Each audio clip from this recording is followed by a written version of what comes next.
தமிழகம் முழுவதும் 500 மதுபான கடைகள் இன்று முதல் மூடப்படுகின்றன. இது தொடர்பான அரசின் நடவடிக்கை குறித்து செய்தியாளர் ரமேஷிடம் கேட்கலாம். ரமேஷ், எந்தெந்த பகுதிகளில் கடைகள் மூடப்படுகின்றன? எதன் அடிப்படையில் அந்த கடைகள் தேர்வு செய்யப்பட்டிருக்கிறது?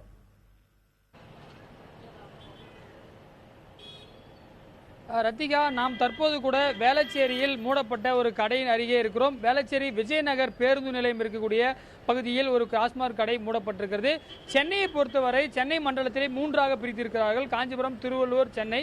காஞ்சிபுரத்தில் தான் அதிகமான 35 கடைகள் மூடப்பட்டிருக்கின்றன.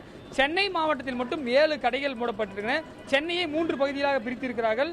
சென்னை வடக்கு மற்றும் தெற்கு பகுதிகளில் தலா 2 கடைகளும், மத்திய பகுதிகளில் 3 கடைகளும் என 7 கடைகள் மூடியிருக்கிறார்கள். குறிப்பாக இந்த பொதுமக்களுக்கு இடையூறாக இருந்த கடைகள் என்று மூடப்பட்டிருப்பதாக சொல்கிறார்கள். கோயம்பேடு மார்க்கெட் பகுதியில் 2 கடை, சென்னை சென்ட்ரல் ரயில் நிலையம் எதிரே உள்ள ஒரு கடை, எம்கேபி பேருந்து நிலையம் அங்கே இருக்கக்கூடிய ஒரு கடை, ஆக மொத்தம் 7 கடைகள் மூடியிருக்கிறார்கள்.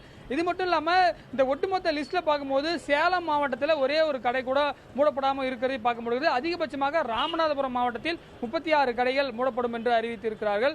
ஒட்டுமொத்தமாக பார்த்தீங்கன்னா இந்த 500 கடைகள் மூலமாக ஆண்டுக்கு 500 கோடி ரூபாய்க்கு மேலே வருவாய் இழப்பு ஏற்படும் சொல்கிறார்கள். கிட்டத்தட்ட தமிழகம் முழுவதும் 6843 கடைகள் இருந்தாலும் தற்போது 500 கடைகள், அதாவது 7% கடைகள் தற்போது மூடப்பட்டிருக்கின்றன. அது மட்டும் இல்லாமல் இந்த டாஸ்மாக் பணியாளர்களுக்கு அந்தந்த மாவட்டத்திலேயே வேறு பணியிடங்கள் வரப்படும் என்று நேற்று டாஸ்மாக் எம்டி வெளியிட்டிருக்கூடிய இந்த கிரோஸ்குமாருடைய இந்த ஜியோவில் போட்டிருக்காங்க. அது மட்டும் இல்லாமல் இந்த டாஸ்மாக் பணியாளர்களுடைய பிரச்சனைகள் என்ன அப்படின்றது குறித்து பேசுவதற்காக அந்த சங்கத்துடைய கௌரவ தலைவர் துரைமுருகன் நம்மிடம் இருக்காங்க. சார், இப்போ உங்களுக்கு மாற்று பணியை அந்தந்த மாவட்டத்திலே பணிபுரியணும்னு சொல்லியிருக்காங்க. இதை நீங்கள் எப்படி பார்க்குறீங்க? இந்த ஆட்சி திரும்ப இந்த அம்மா முதலமைச்சராக பதவியேற்ற பிறகு கடந்த மாதம் 21ஆம் தேதி அவங்க கையெழுத்திட்ட முதல் கையெழுத்தில் 5 அறிவிப்புகளில் ஒன்றாக கடை நேரத்தை நாங்கள் டாஸ்மாக் கடை நேரத்தை 2 மணி நேரம் குறைப்போம் என்றும் ஒரு 500 கடைகளை குறைப்போம்னு முதல் கையெழுப்பமிட்டாங்க. அதனுடைய முதல் முடிவை கடந்த 21ஆம் தேதியிலிருந்து நடைமுறைப்படுத்தியாச்சு. 2 மணி நேரம் வேலை குறைப்பு என்பது அது சராசரியாக ஒரு கடையினுடைய விற்பனையை ஒரு 5லிருந்து 10% வரை விற்பனை குறைந்திருப்பது என்பது யதார்த்தம். அடுத்த கட்டமாக 500 கடைகளை தமிழ்நாடு முழுவதும் இருக்கக்கூடிய 500 கடைகளை ஷார்ட் லிஸ்ட் பண்ணி அதை மூடுவதென்று ஒரு அறிவிப்பு வெளியிட்டதன் பின்னால் அது இன்னைக்கு 19ஆம் தேதி ஜூன் மாதம் இன்றிலிருந்து அந்த 500 கடைகள் மூடப்படுது. அதில் ஒரு கடை அந்த வேளச்சேரி கடை நம்பர் 713. அந்த நிறுவனத்தில் வேலை செய்யக்கூடிய ஊழியர்களின் அடிப்படையிலும் அந்த ஊழியர்களுடைய சங்கத்தினுடைய ஏஐடிஸுடைய கௌரவ தலைவர் என்ற முறையிலும் இந்த மூடப்படக்கூடிய கடையில் வேலை செய்யக்கூடிய பணியாளர்களுக்கு மாற்றுப்பணி என்பது இந்த துறையை மூடின பிறகு மெல்ல மதுவிலக்கு என்பது இந்த அரசாங்கத்தினுடைய கொள்கை திட்டம். அப்போ படிப்படியாக பூரண மதுவிலக்கு என்பதில் கடையை மூடின பிறகு திரும்ப வேறொரு கடையில் அதில் வேலை செய்யக்கூடிய பணியாளர்களுக்கு பணியை திரும்ப மாற்றி வழங்குவது என்பது அது பொருத்தமாக இருக்காது என்பது என்னுடைய விருப்பம், எங்களுடைய சங்கத்தினுடைய கருத்து. அதுதான். அப்போ அவங்கள வேறு எந்தெந்த துறைகளில் வேலைவாய்ப்புகள் இருக்கோ, காலி பணியிடங்கள் இருக்கோ, அங்கே அவர்களை பணியமர்த்தம் செய்யும் பொழுது இந்த அரசினுடைய கொள்கை திட்டமாக இருக்கிற மெல்ல மதுவிலக்கு என்பது படிப்படியாக மதுவிலக்கு என்பதில் ஒரு அர்த்தம் இருக்க முடியும், ஒரு நியாயம் சேர்க்க முடியும். எனவே தமிழக அரசாங்கம், டாஸ்மாக் நிர்வாகம் இந்த மூடக்கூடிய கடையில் இருக்கக்கூடிய 500 கடையில் இருக்கக்கூடிய 2000க்கும் மேற்பட்ட பணியாளர்களுக்கு பணி பாதுகாப்பு என்பது பணி நிரந்தரத்தன்மையோடு கூடிய வேறு அரசு பணிகள், வேறு அரசுடைய பொதுத்துறை நிறுவனங்கள். இப்போ இந்த கவர்மெண்ட் இப்போ என்ன அறிவிச்சிருக்காங்க, கவர்னர் உரையில் டாமின் நிறுவனம் கனிம வளத்தை எடுத்து நாங்கள் நடத்த போகிறோம், தாது மணல் விற்பனை நாங்கள் எடுத்து நடத்த போகிறோம், கிரானைட் விற்பனை நாங்கள் எடுத்து அதற்கு ஒரு கொள்கை திட்டத்தை அறிவிக்க இருக்கிறோம் என்பது மாதிரியான ஒரு புதிய அறிவிப்புகள் வரவேற்கத்தக்க அம்சங்களோடு இன்றைக்கி அறிவிச்சிருக்காங்க. அதில் என்ன வேலை வாய்ப்புகள் உருவாக்க முடியும், அதில் இந்த படித்த பட்டதாரிகளாக இருக்கக்கூடிய டாஸ்மாக் பணியாளர்களை அங்கே எப்படி நம்ம பணியமர்த்தம் செய்ய முடியுன்றது தான் சரியாக இருக்க முடியும்.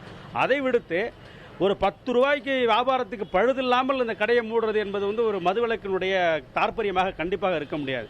இன்றைக்கி 500 கடைகளில் மூடி இருக்கக்கூடிய 500 கடைகளில் சென்னை ஹார்ட்கோர் சென்னையில் பார்த்தீங்கன்னாக்கா வெறும் 7 கடை தான்.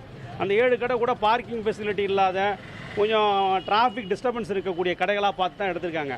பட் மதுவிலக்குன்னு சில பேராமீட்டர் வச்சுக்கணும். மதுவிலக்கு எந்தெந்த அடிப்படை, அதுக்கு என்னென்ன கொள்கை திட்டங்கள், அவங்க எந்தெந்த இதை மெஷர்மெண்ட்டாக வச்சுருக்காங்க, எங்கெங்கெல்லாம் எஜிடேஷன் வந்திருக்கு, எங்கெங்கெல்லாம் எதிர்ப்பு வந்திருக்கு, அந்த கடைகளை மூடுவது தான் ஒரு மதுவிலக்கு நோக்கி இந்த அரசாங்கம் முன்னேறுகிறது, மூவ் ஆகுறதுங்கிறதுக்கு ஒரு அடிப்படையாக இருக்க முடியும். அது ஒரு தொழிலாளிகளை பாதுகாக்கிற அம்சமாக இருக்குது. ஏன்னா பல கடைகள் அது மாதிரி நெருக்கடிகள் இருக்குது. அங்கே இருக்கக்கூடிய அரசியல் இயக்கங்கள், தன்னார்வ தொண்டு நிறுவனங்கள், சமூக நல அமைப்புகள்லாம் இந்த கடையை மூடுங்க, இது ஸ்கூலுக்கு எதிரில் இருக்குது, ஹாஸ்பிட்டலுக்கு எதிரில் இருக்குது, கோயிலுக்கு எதிரில் இருக்குது, நியூசன்ஸாக இருக்குன்னு பல கடைகளில் போராட்டம் நடத்தினாங்க. அந்த கடைகள்லாம் இன்னும் டாஸ்மாக் நிர்வாகம்னா ஷார்ட் லிஸ்ட் பண்ணேன். அடுத்தடுத்த அறிவிப்புகளில் அதை மூடப்படுமா என்கின்ற நம்பிக்கை எங்களுக்கு இருக்குது. அப்படி கூட இருக்கலான்ற நம்பிக்கை இருக்குது. ஆனால் அப்படி மூடப்படுகிற கடையில் இருக்கக்கூடிய பணியாளர்களுக்கு மீண்டும் டாஸ்மாக் துறையில் வேலை என்பது அது மெல்ல மதுவிலக்கை அமுல்படுத்துவதற்கு அர்த்தமாக இருக்காது. எனவே வேற துறையில் எங்கெல்லாம் வேக்கண்ட் இருக்கோ அங்கே ஒரு பெர்மனன்சியோட வந்து அதை செய்யும். அவருடைய கருத்தை தெரிவித்தார். முதல் கட்டமாக இந்த கடைகள் மூடப்பட்டிருப்பதை இங்க இருக்கக்கூடிய பொதுமக்கள் வரவேற்பு தெரிவித்ததையும் நம்மால் பார்க்க முடிந்தது. ரத்திகா, ரமேஷ், இப்போ இந்த 500 கடைகள் மூடப்படுவதால் எவ்வளவு வருவாய் இழப்பு ஏற்படும்?